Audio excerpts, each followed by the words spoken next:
You know, there's a vision that appears constantly in science fiction and in the dreams of space enthusiasts, a future where humanity doesn't just observe the cosmos from afar, but ventures out into it, where we build starships that can cross the vast distances between stars, where we make contact with alien civilizations, not through radio signals, but through physical visits, where we explore strange new worlds and seek out new life and new civilizations, as Star Trek promised. It's an inspiring vision, one that captures imaginations and motivates people to support space programs and study science and engineering. One that suggests humanity's ultimate destiny lies not on Earth or even in our solar system, but spread throughout the galaxy, encountering and interacting with the countless other intelligent species that science fiction tells us must be out there. And I'm going to tell you something that will shatter this vision completely. We will never reach any alien civilization. Might not faces challenges we need to overcome, but will never in the sense that the physics and distances and timescales and energetics make it fundamentally impossible for biological humans or even for any conceivable spacecraft to travel to other stars where alien civilizations might exist and return within time frames that are meaningful for human civilization. The distances are too vast, the energy requirements too enormous, the timescales too long, the biological constraints too severe, the engineering challenges too extreme. And when you multiply all these barriers together, they create effective impossibility, not a temporary limitation waiting for better technology, but a permanent feature of how the universe is structured that confines each civilization to its own stellar neighborhood. We can send signals. We can communicate through electromagnetic waves if there's anyone listening. We can observe distant worlds through increasingly powerful telescopes, but we cannot go there, cannot visit, cannot make physical contact, cannot have the face-to-face meetings and cultural exchanges and trade and diplomacy that characterize meaningful interaction between civilizations. We are fundamentally isolated, not by choice or lack of ambition, but by the nature of space-time and energy and distance. And this isolation is permanent. It's not something future technology will overcome, because the barriers are not engineering problems, but physics constraints that technology cannot violate. Now, I need to be precise about what I'm claiming, because there are different scenarios for reaching aliens, and some are more impossible than others. The most direct scenario would be detecting a signal from an alien civilization that tells us where they are, building a starship, sending humans or robots to that location, arriving while the civilization still exists and is capable of receiving visitors, and returning to Earth to report on the findings or establishing permanent contact. This end-to-end scenario requires everything to work: detection, navigation, propulsion, life support or probe longevity, arrival timing, and either return capability or sustained communication. And essentially, every step of this scenario is either impossible or so difficult and time-consuming that the overall mission becomes pointless. But let me start with the most fundamental barrier, which is distance. Because understanding just how far away other stars are and what that means for travel is essential to grasping why interstellar missions are impossible. The nearest star system to Earth is Alpha Centauri at 4.2 light years, which sounds relatively close in cosmic terms, just over 4 years at light speed. But light speed is 300,000 kilometers per second, and nothing with mass can reach it. According to special relativity, you need infinite energy to accelerate to light speed. So any realistic spacecraft will travel at some fraction of light speed, and the smaller that fraction, the longer the journey takes. Our fastest spacecraft to date is Voyager 1, launched in 1977, and now traveling at about 17 kilometers per second relative to the Sun, which is about 0.006% of light speed. At that velocity, reaching Alpha Centauri would take about 75,000 years, far longer than human civilization has existed, longer than anatomically modern humans have existed, an absolutely impractical time frame for any mission. We could obviously do better with dedicated propulsion systems rather than gravity assists from planets, but how much better? Let's consider various propulsion options and what they could achieve. Chemical rockets, the kind we use for current space missions, can achieve exhaust velocities of about 4 to 5 kilometers per second, and with optimal staging and fuel ratios, you might reach final velocities of 30 to 50 kilometers per second relative to your starting point. This is about 0.01 to 0.02% of light speed, which means reaching Alpha Centauri would take 20,000 to 30,000 years, still completely impractical. Nuclear pulse propulsion, the Orion concept where you detonate nuclear bombs behind a pusher plate to accelerate, could theoretically reach 3 to 5% of light speed if you're willing to carry enormous amounts of nuclear explosive. This would reduce Alpha Centauri travel time to 80 to 140 years, getting into the realm of multi-generational missions, but still extremely challenging. Nuclear fusion rockets, if we can develop them, might achieve exhaust velocities of 3 to 5% of light speed, allowing spacecraft velocities perhaps similar to nuclear pulse propulsion with better efficiency and less radioactive fallout. So again, 80 to 140 years to Alpha Centauri. Antimatter rockets would have the highest possible exhaust velocity, with matter-antimatter annihilation converting mass to energy at 100% efficiency per E equals mc2, theoretically allowing exhaust velocities approaching light speed and spacecraft velocities perhaps 10 to 30% of light speed with careful design. This would reduce Alpha Centauri travel time to 14 to 42 years, getting into the realm of single-generation missions where crew members might survive the journey. But antimatter has enormous problems. We can't produce it in macroscopic quantities. Current production is measured in nanograms per year from particle accelerators at costs of trillions of dollars per gram, and storing it requires perfect magnetic containment because any contact with matter causes annihilation and you lose your fuel explosively. So antimatter propulsion is far future speculative technology that we have no clear path to developing. And even 10 to 30% of light speed requires extraordinary energy. Accelerating even a small spacecraft to those velocities requires energy comparable to current global energy consumption for years or decades.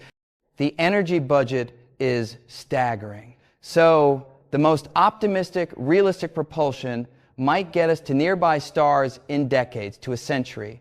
And that's for the nearest stars. Anything farther requires proportionally longer. And most potentially interesting targets are much farther than Alpha Centauri. We don't know that Alpha Centauri has planets suitable for life or harboring civilizations. The nearest confirmed exoplanets and habitable zones are dozens of light years away. Detected civilizations, if we ever detect any, will probably be hundreds or thousands of light years away because that's where most stars are. The stellar density in our local neighborhood is low. Most of the galaxy is thousands of light years distant. So realistic interstellar travel times are measured in centuries or millennia to nearby stars, tens of thousands or hundreds of thousands of years to most destinations in the galaxy. And these timescales make missions essentially impossible for biological humans and extremely difficult even for robotic probes. This distance barrier alone is nearly sufficient to rule out reaching alien civilizations, but let me continue through the other barriers because they compound to make the impossibility overwhelming. The second major barrier is energy requirements, because accelerating spacecraft to interstellar velocities requires enormous amounts of energy that must be carried as fuel or beamed from external sources. And the energy scales involved are civilization level, not something you can do with a single launch vehicle or modest space program. Let's calculate the kinetic energy required to accelerate a spacecraft to various fractions of light speed. The relativistic kinetic energy is given by Ke equals gamma 1 mc2, where gamma is the Lorentz factor, m is the mass, and c is light speed. For small velocities, we can use the classical approximation ke is approximately equal to 1/2 mv2. Consider a modest spacecraft, mass of 1,000 tons, about the size of the International Space Station, accelerating to 10% of light speed. The kinetic energy is approximately 4.5 times 10, 20 joules, which is about 450 petajoules, roughly equal to the current annual energy consumption of a small country, or about 110 megatons of TNT equivalent, or the total energy content of about 10 million tons of gasoline. And this is just the kinetic energy of the payload. You also need to accelerate the fuel, and the fuel has mass that also needs to be accelerated. This is the tyranny of the rocket equation, which says that achieving high final velocities requires exponentially increasing fuel ratios. For chemical rockets, the mass ratios become absurd at interstellar velocities. You'd need millions or billions of times more fuel than payload. Clearly impossible. Even with nuclear or antimatter propulsion, the mass ratios are prohibitive. You're looking at fuel masses of thousands or tens of thousands of times the payload mass, meaning a 1,000-ton spacecraft might require 10,000 to 1 million tons of fuel, depending on propulsion, efficiency, and desired final velocity. And if you want to decelerate at the destination rather than flying past at high speed, you need to double the energy budget, half for acceleration and half for deceleration. This doubles your fuel requirement and makes the mission even harder. Or you can use interstellar medium, drag, or magnetic sails, or gravitational braking from the destination star. But these methods have their own problems and limitations, and none of them are easy or well developed. So the energy barrier means that interstellar missions require civilization-scale energy investments. You're not launching these from Cape Canaveral or even from a network of space-based launch facilities. You're building enormous infrastructure specifically to enable a single mission, and you're devoting energy resources equivalent to nations' annual consumption to accelerating one spacecraft. This is economically impractical unless you have overwhelming reasons to go to a specific destination, and we don't have such reasons for any star system because we don't know what's there or whether it's worth the investment. The third major barrier is the time scale problem, which operates at multiple levels, making missions impractical from various perspectives. At the most basic level, travel times of decades to millennia mean that the people who launch a mission won't see its results. Communication with the spacecraft takes years to decades as it travels farther from Earth, and by the time the mission reaches its destination and sends back data, generations have passed on Earth. The civilization that launched the mission may have changed beyond recognition. The scientific and cultural context that motivated the mission may be completely different, and there may be no one left who cares about the results or remembers why the mission was launched. This creates a profound motivation problem. Why invest enormous resources in something whose payoff will only benefit your distant descendants if it benefits anyone at all? It's like planting trees you'll never see grow, but on a scale of centuries rather than decades, and with much higher costs and risks. Human institutions struggle to maintain focus and commitment across decades, let alone centuries. Political systems change, priorities shift, budgets fluctuate, technologies evolve, making earlier investments obsolete. A mission that takes centuries to complete will likely be canceled or defunded or forgotten long before reaching its destination. Or if it does reach the destination, there might be no one on Earth still listening for its transmissions or able to interpret its findings. And for crewed missions, the time scales create biological problems. Humans don't live centuries, so missions taking longer than a human lifespan require either putting crew in suspended animation, which we don't know how to do safely, or building generation ships where multiple generations of crew live and die during the voyage, with only the last generation seeing the destination. Generation ships face extraordinary social and engineering challenges. You need a closed ecosystem supporting dozens or hundreds of people for centuries. You need to maintain technological knowledge and operational capability across generations. You need to prevent social breakdown and mutation of mission objectives.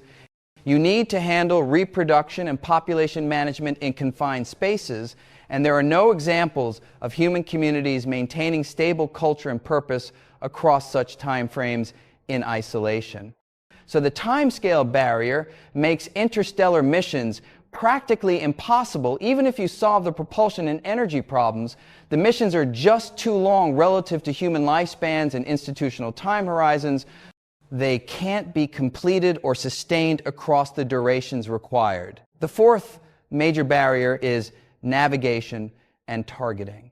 Because even if you could build a spacecraft with sufficient velocity and energy and longevity, you need to know where you're going, and you need to get there accurately. And this is much harder than it might seem. Stars are moving relative to each other. Typical stellar velocities in the galaxy are tens of kilometers per second. Over decades or centuries of flight time, the target star moves substantial distances. You need to calculate and account for this motion in your trajectory. The spacecraft's velocity relative to the cosmic microwave background frame causes relativistic effects that need to be corrected. The gravitational fields of intervening stars perturb your trajectory, requiring course corrections. And you need to aim precisely. If you're targeting a planet around a star, you need to arrive at the right position in the planet's orbit at the right time. Otherwise, you fly past and miss your target. This requires extremely precise navigation and trajectory planning, and any errors accumulate over the long voyage. Small initial trajectory errors translate to enormous position errors after decades or centuries of flight. You can correct course during the voyage, but this requires propellant for maneuvering, which adds to your already enormous fuel requirements. Or you can use gravitational assists from stars you pass along the way, but this requires routing through specific stellar configurations that might not align with your desired path and adds decades or centuries to travel time. And if you're sending the mission to a star based on detecting a signal or observing an exoplanet, you need to account for the time lag between observation and arrival. What you observed is the star system as it was decades or centuries ago when the light or signal left. By the time you arrive, things might have changed. The planet might have been hit by an asteroid. The civilization might have gone extinct or advanced beyond recognition. You're essentially visiting the past of your destination and hoping it still resembles what you observed when you planned the mission. So navigation and targeting create additional practical difficulties that compound the other barriers. You need sophisticated technology and planning and course correction capability throughout the voyage. And any failures or errors result in mission failure because you can't turn around or try again. You get one shot, and if you miss your target, you've wasted centuries or millennia of flight time and enormous resources.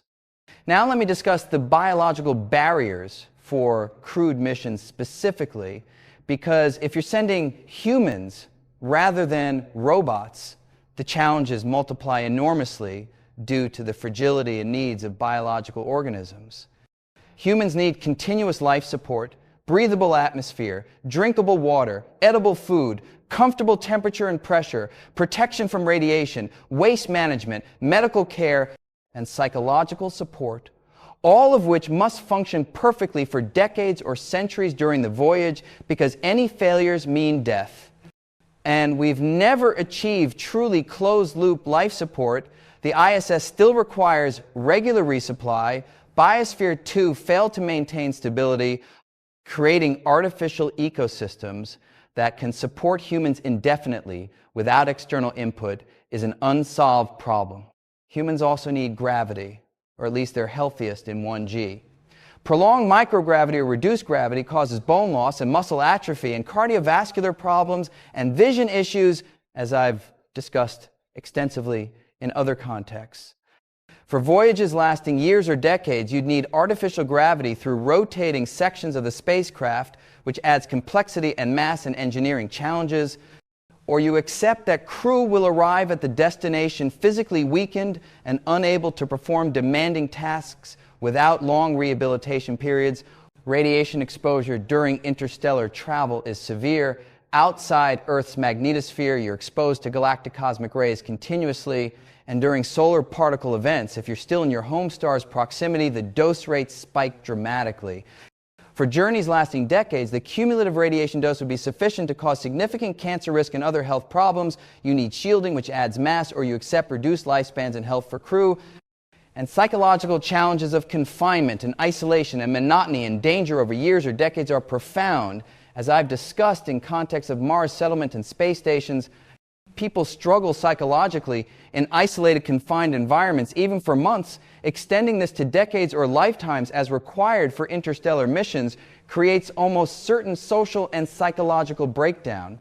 For generation ships, these problems are even worse. You're asking people to live their entire lives in transit, to raise children knowing those children will also live and die in transit, to maintain mission focus across generations when the destination is abstract, and the reasons for the mission are historical rather than personal. The social engineering required to make this work is extraordinary. You'd need governance structures that remain stable across centuries, cultural transmission that preserves knowledge and purpose, reproductive management to control population and genetics, resolution mechanisms for conflicts that will inevitably arise, and there are no examples of human society successfully maintaining such conditions. Most isolated communities fragment or transform within generations. So biological humans are poorly suited to interstellar travel. We're adapted for Earth's environment and short human lifespans. Trying to keep people alive and healthy and psychologically stable for decades or centuries in spacecraft is extraordinarily difficult and has never been demonstrated at any scale, let alone for the full durations required for interstellar missions. Now, let me discuss the alternative of sending robotic probes instead of humans, because this eliminates the biological constraints and makes missions somewhat more feasible, though still extraordinarily difficult. Robots don't need life support or food or psychological support. They can operate in vacuum and radiation. They can potentially function for decades or centuries if designed for longevity and equipped with redundant systems and repair capabilities. They can be put in hibernation during long transits and awakened when approaching destinations, conserving energy and reducing wear. They don't suffer from boredom or isolation or psychological problems. So in principle, robotic interstellar missions are more practical than crewed missions. But robotic missions have their own severe challenges that make them extremely difficult. First, they still face all the same propulsion and energy and navigation problems I discussed earlier. They need to be accelerated to high fractions of light speed, which requires enormous energy. They need to navigate accurately across interstellar distances. They need to decelerate at the destination if they want to orbit or land rather than just flying past. So the physics and engineering challenges don't go away just because you remove humans. You're still building an extraordinarily complex and expensive system. Second, robotic probes need to function autonomously for decades or centuries. They can't be controlled from Earth in real time because light speed communications delays mean any signal to or from the probe takes years to decades each way. By the time you receive telemetry indicating a problem and send commands to fix it, the probe has been dead for years or has already encountered whatever situation it's dealing with. So the probe needs sophisticated onboard AI capable of handling unexpected situations, diagnosing and repairing failures, navigating course corrections, conducting scientific observations, and deciding what to do when circumstances don't match pre-programmed expectations. We don't currently have AI capable of this level of autonomous operation over such long timescales. Our best AI systems require extensive human oversight and fail in unexpected ways when encountering novel situations. Extending this to decades or centuries of independent operation in unpredictable environments is well beyond current capabilities and might remain beyond capabilities for a long time because the reliability and robustness required is extreme. Every system needs redundancy. Every failure mode needs mitigation. Every component needs to function for timescales far exceeding typical operational lifetimes. Third, robotic probes need power sources that can function for decades or centuries. Solar panels don't work far from stars where light is too weak and they degrade over time. Batteries don't last decades.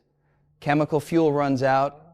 The only long-duration power source we have is radioisotope thermoelectric generators using plutonium-238 or similar isotopes, which decay over decades, producing heat that's converted to electricity. But RTGs have limited power output, a few hundred watts at most, which constrains what the probe can do, and the radioactive isotopes are expensive and difficult to produce, and there are limited supplies. And even RTGs decay eventually. After a century or two, the isotope has decayed sufficiently that power output is negligible. So for missions lasting centuries, you need either enormous initial RTG mass or you need alternative power sources like fusion reactors, which we don't have in space-qualified compact forms. Fourth, robotic probes need to transmit data back to Earth across interstellar distances. And this is extremely difficult because the signal strength decreases with the square of distance. By the time signals reach Earth from light years away, they're extraordinarily faint. You need large antennas on both the probe and on Earth to communicate, and even then, data rates are very slow. You might be able to send back images and scientific readings, but only gradually over long periods, not the real-time video streams we're accustomed to from Mars rovers. So robotic missions would produce limited data return relative to their enormous cost. You're spending civilization-scale resources to get back some images and measurements from another star system, and the scientific value has to justify that cost, which is questionable. And fifth, robotic probes face the same timescale and motivation problems as crewed missions. They take decades or centuries to reach destinations and transmit back results, by which time the civilization that launched them may have changed so much that the results are no longer relevant or interesting, or technology may have advanced to the point where the probe is obsolete and better missions could be launched, creating a waiting problem where you're constantly tempted to delay missions in favor of better future missions that will arrive sooner because they use better propulsion. So robotic interstellar missions are more feasible than crewed missions, but still extraordinarily difficult and expensive. They require solving numerous technical problems related to propulsion, power, autonomy, longevity, and communications, and they require sustained commitment and funding over decades to centuries to launch missions and receive results. This is why we haven't attempted any interstellar missions yet. Despite having space capability for over 60 years, the barriers are too high and the payoff is too uncertain to justify the investment. Now let me discuss specific proposed or conceptual interstellar mission designs to illustrate the challenges and why none of them make reaching alien civilizations feasible. The most modest concept is Pioneer, Voyager-style probes that use gravity assists from planets to reach escape velocity from the solar system and then coast indefinitely. These are technically interstellar missions because they'll eventually reach other stars, but they're not targeted missions, and they're extraordinarily slow, taking tens of thousands of years to reach even nearby stars. So they don't constitute meaningful visits to alien civilizations. They're just debris wandering through interstellar space with no ability to observe or report on destinations. Project Daedalus, designed by the British Interplanetary Society in the 1,970 seconds, was a more serious attempt at an interstellar probe design. It would use nuclear fusion propulsion, burning deuterium and helium-3 to reach 12% of light speed, allowing it to reach Barnard's star at 6 light-years distance in about 50 years. The spacecraft would mass about 54,000 tons at launch, mostly fuel, with a 450-ton payload. It would be entirely robotic and flyby only with no deceleration, spending a few hours observing the target system as it passed through at high speed and transmitting data back to Earth over the following decades. Daedalus was never built because the technical and resource requirements were enormous. We don't have fusion propulsion. We can't produce helium-3 inches, the quantities needed. The cost would be hundreds of billions or trillions of dollars, and the scientific return from a brief flyby doesn't justify the investment. Project Longshot, designed in the 1,980 seconds as a NASA Naval Academy student project, was similar to Daedalus but smaller and slower, using fusion propulsion to reach Alpha Centauri in 100 years at 4.5% of light speed with a more modest spacecraft mass of about 400 tons. But again, this was purely conceptual. We don't have the technology to build it, and 100 years is still too long for mission continuity and relevance. Breakthrough Starshot, announced in 2016 by Yuri Milner and Stephen Hawking, proposes a completely different approach using laser sail propulsion. The idea is to build extremely small and light probes, gram-scale star chips, with cameras and instruments miniaturized to wafer size, attach them to light sail reflectors, and accelerate them using a massive ground-based laser array that pushes on the sail with radiation pressure. By using very low mass and very high power laser, the probes could theoretically be accelerated to 15 to 20% of light speed, allowing them to reach Alpha Centauri in 20 to 25 years. This is an ingenious design that avoids the rocket equation by leaving the propulsion system on Earth rather than carrying fuel. But it has enormous challenges. The laser array needs to be gigawatts in power, hundreds of millions or billions of dollars to build, and it needs to track the tiny light sail accurately over the acceleration period, which might be minutes to hours.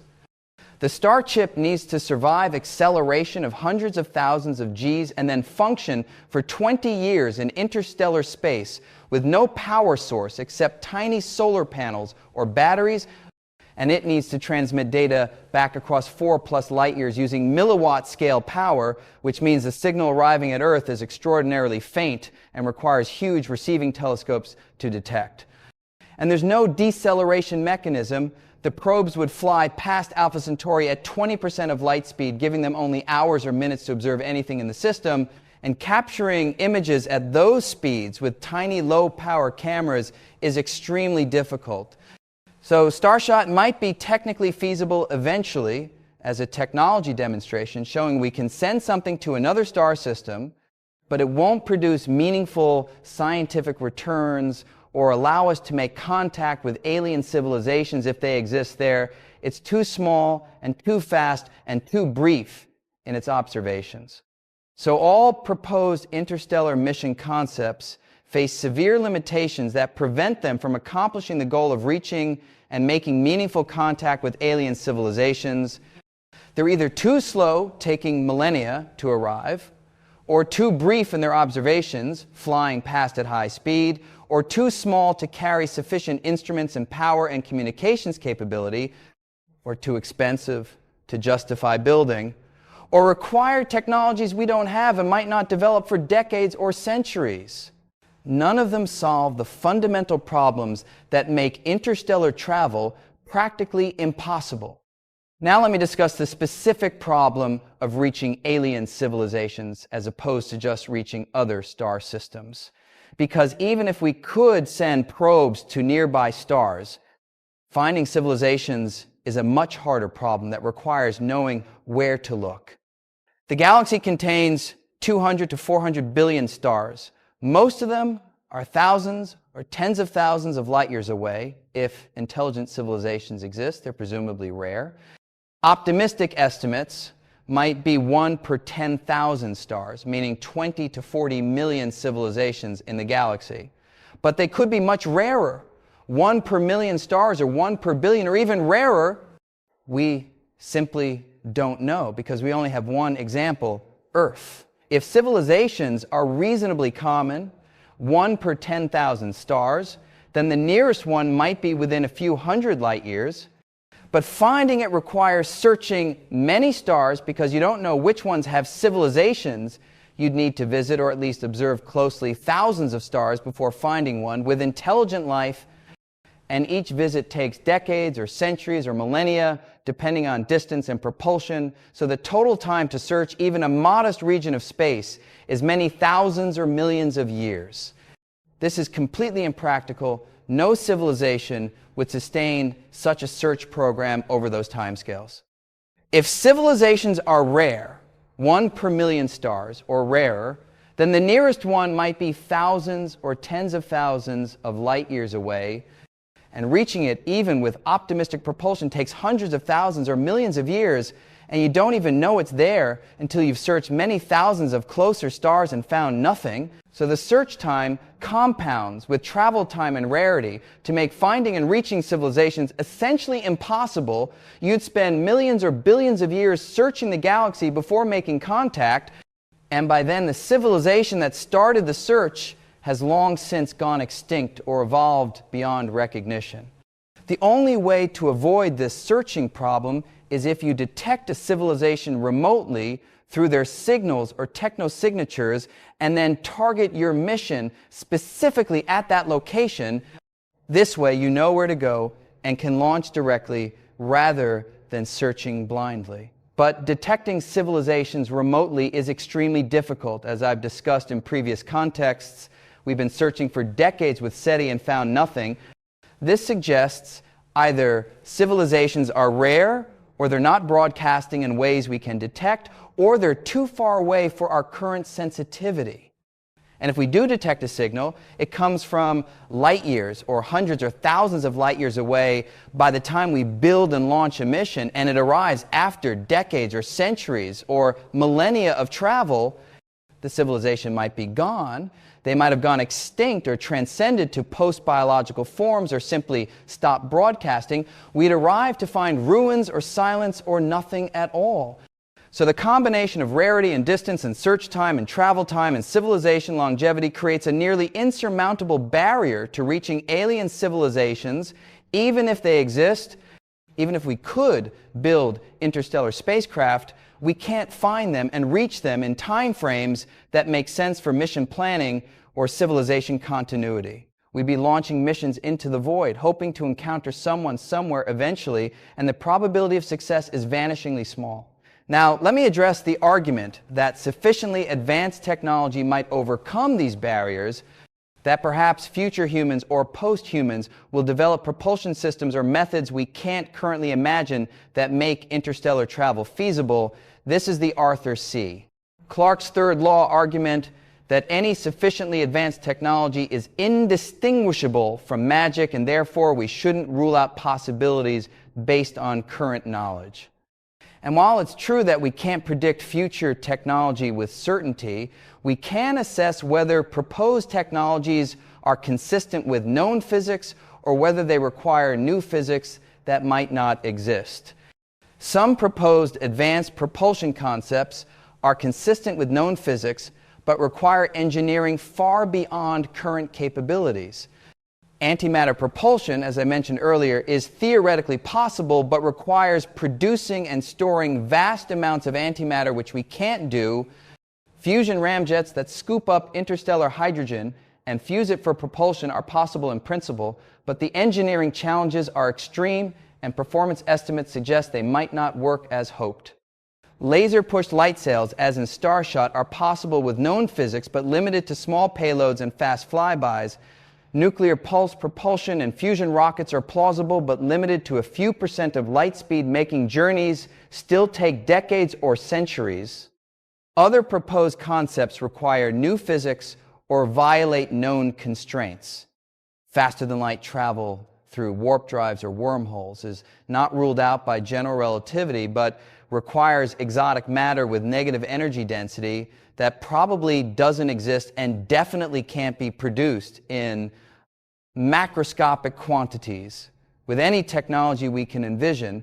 And even if it exists, the engineering would be so far beyond our capabilities that it's effectively impossible. Traversable wormholes require similar exotic matter and also require somehow creating or finding natural wormholes and stabilizing them and navigating them, none of which we know how to do or have evidence is possible. So while we can't rule out that future technology might find ways around some barriers, it's not responsible to assume magic technology will solve all problems. We should plan based on what physics actually allows, not what we hope might be possible. And even very advanced technology doesn't eliminate fundamental constraints. The speed of light is absolute for information and causality, regardless of technology. The energy requirements for accelerating mass to high fractions of light speed are determined by relativity and don't go away with better engineering. The distances between stars are facts of geometry, not engineering problems. So most barriers to interstellar travel are not temporary limitations, but permanent features of how the universe works, and assuming they'll be overcome by future technology is wishful thinking, not sober analysis.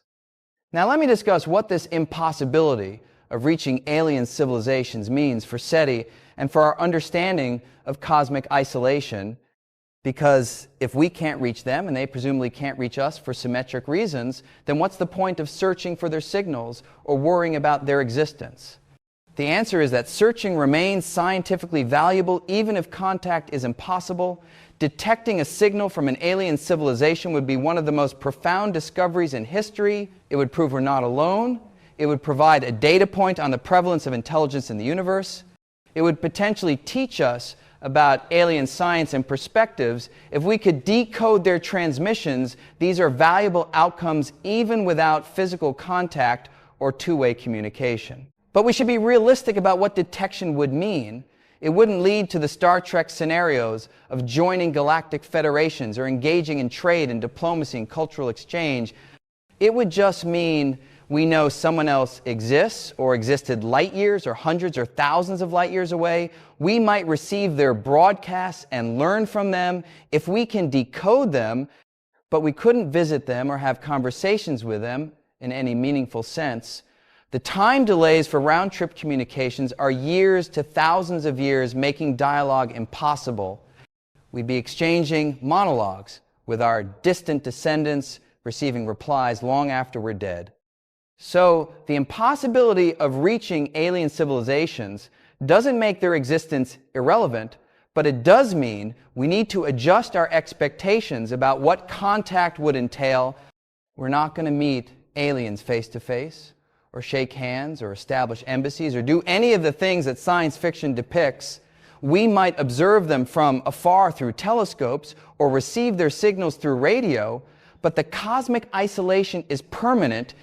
Each civilization develops independently in its own corner of the universe, and the distances and physics keep us forever separated, even if we know about each other. And this isolation might be a fundamental feature of how intelligence evolves in the universe. Perhaps the universe is structured this way deliberately through anthropic selection, or as a design feature, if you believe in design, to keep civilizations from interfering with each other, allowing each to develop its own unique path without being dominated or destroyed by older, more powerful civilizations. The isolation protects us as much as it limits us. We don't face threats from expansionist alien empires, or get contaminated by alien cultures, or get exploited by alien resource extraction. We're left alone to develop as we will for good or ill, and perhaps that's optimal for fostering diverse expressions of intelligence. Now, I want to explore in much greater depth the specific quantitative constraints that make reaching alien civilizations impossible, because understanding the numbers helps make concrete just how insurmountable these barriers are and why no amount of technological optimism can overcome them. Let's construct a realistic scenario for attempting to reach an alien civilization and examine each stage of the mission to see where it fails. Suppose we detect a radio signal from an alien civilization. We analyze it and determine it comes from a star system 500 light years away. We decide this is worth investigating and we want to send a mission. What would that mission require? First, detection and localization. We need to determine precisely which star the signal comes from and ideally which planet in that system. This requires multiple observations with large radio telescope arrays to triangulate position, probably taking months or years to achieve precision sufficient for targeting, and the signal needs to be strong enough and persistent enough that we can study it thoroughly. As I've discussed in previous contexts, most signals we might detect would be weak and intermittent, making localization difficult. But let's assume we get lucky and can determine the source system precisely. Second, mission planning and design. We need to design a spacecraft capable of reaching 500 light years. This is about 120 times farther than Alpha Centauri. So with propulsion, that could reach Alpha Centauri in 40 years at 10% of light speed. Reaching our target would take 5,000 years. That's longer than recorded human history, completely impractical for any mission design. To make it more reasonable, let's suppose we develop advanced antimatter propulsion capable of reaching 50% of light speed. This would reduce travel time to 1,000 years each way. Still extraordinarily long, but at least within the time frame of some civilization's continuity. The spacecraft needs to be designed for 1,000-year longevity. Every component needs to function for a millennium or have redundancy and repair capabilities. We need autonomous systems that can handle any situation that arises during the journey, because communication with Earth will be delayed by up to 500 years, making real-time guidance impossible. We need instruments capable of studying the destination system in detail during the approach and any time spent in system.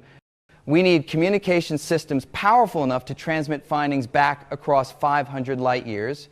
And we need either robots or suspended animation systems if sending humans. Third, propulsion and energy. Accelerating to 50% of light speed requires relativistic calculations.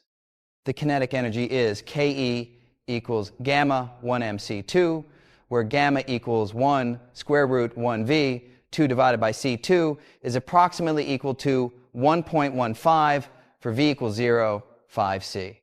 For a 1,000-ton spacecraft, the kinetic energy is approximately 1.15 to 1 times 1 million kilograms times 3 times 10 to the power of 8 meters per second. 2 is approximately equal to 1. 35 times 10, 22 joules, which is about 13,500 exajoules, comparable to total human civilization energy consumption for about 25 years. This is just for acceleration. If we want to decelerate at the destination, we need to double this, requiring 50 years of civilization energy output just for propulsion. Using antimatter as fuel, with 100% mass energy conversion efficiency, we need fuel mass given by m, fuel times c, 2 equals kinetic energy. So m, fuel, is approximately equal to 150,000 kilograms of antimatter for acceleration, another 150,000 kilograms for deceleration, total 300,000 kilograms of antimatter. Current antimatter production is measured in nanograms per year at costs of trillions of dollars per gram. So 300,000 kilograms is completely impossible with any foreseeable technology. We'd need to increase production by factors of 10, 15 or more and reduce costs by similar factors. This is not a matter of incremental improvement, but of revolutionary breakthroughs in physics and engineering that might never occur. Even if we could produce the antimatter, storing it safely for 1,000 years while it's being used gradually for propulsion and course corrections is another enormous challenge. Any containment failure means catastrophic annihilation and mission loss. You need perfect magnetic confinement for a millennium with no failures. This is asking for reliability far beyond anything we've ever achieved for any system.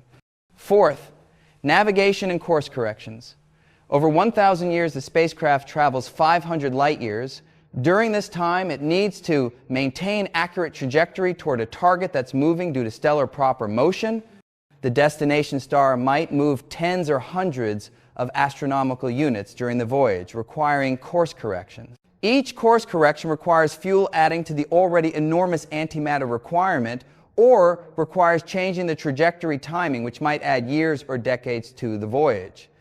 And if the target system has planets, which presumably it does if a civilization is there, we need to arrive at the right time to intercept the planet rather than missing it as the spacecraft passes through the system. At 50% of light speed, the spacecraft crosses a solar system in a few hours. Traveling from the outer edge at 50 AU to the inner planets takes about 14 hours. This is the window for observations and any activities in system. To spend more time in system, we need to decelerate, which requires fuel, as discussed, or we accept that we only get one brief high-speed pass and all observations must happen during those few hours. This is extraordinarily constraining. We can't explore thoroughly, can't orbit planets, can't land on surfaces, can't do any sustained studies, just a few hours of frantic observation as we rush through at relativistic speed. Fifth, civilization longevity and continuity. Over 1,000 years travel time, the civilization on Earth that launched the mission will have changed dramatically. Governments rise and fall, cultures evolve, technologies advance, priorities shift, and there's no guarantee that when the spacecraft sends back its findings after another 500 years of light travel time for signals, anyone on Earth still cares or even remembers the mission was launched. We're asking civilization to maintain interest and communication, infrastructure, and data analysis capability over 1,500 years total from launch to receiving results. This is longer than most civilizations have existed as continuous entities. Most empires and nations that existed 1,500 years ago are gone or unrecognizably transformed. And this assumes Earth civilization survives that long. We face numerous existential risks, from nuclear war, climate change, pandemics, artificial intelligence, any of which could destroy or severely damage human civilization within the next few centuries. If we go extinct or collapse during the mission's flight, then the mission becomes pointless, no one receives the data, and the enormous investment produces no return. So we're betting 50 years worth of civilization energy output on a mission whose payoff comes 1,500 years later. If civilization survives and maintains interest, this is an extraordinarily risky investment with almost certain negative return. Sixth, the destination civilization's longevity. We detected their signal 500 years ago. When the signal left their system, we're observing them as they were 500 years in their past. By the time our spacecraft arrives, 1,000 years after we launch, they're experiencing time 1,500 years after we detected them. That's a long time for civilizations. They might have gone extinct. They might have evolved to post-biological forms and left their planet. They might have stopped broadcasting and be invisible to our spacecraft sensors. They might have advanced so far beyond the level we detected that we can't recognize or interact with them. They might have become hostile or paranoid and attack approaching spacecraft. Any of these possibilities makes the mission either fail to achieve its objectives or puts it at risk. We're essentially trying to make contact with a civilization across 1,500 years of temporal separation.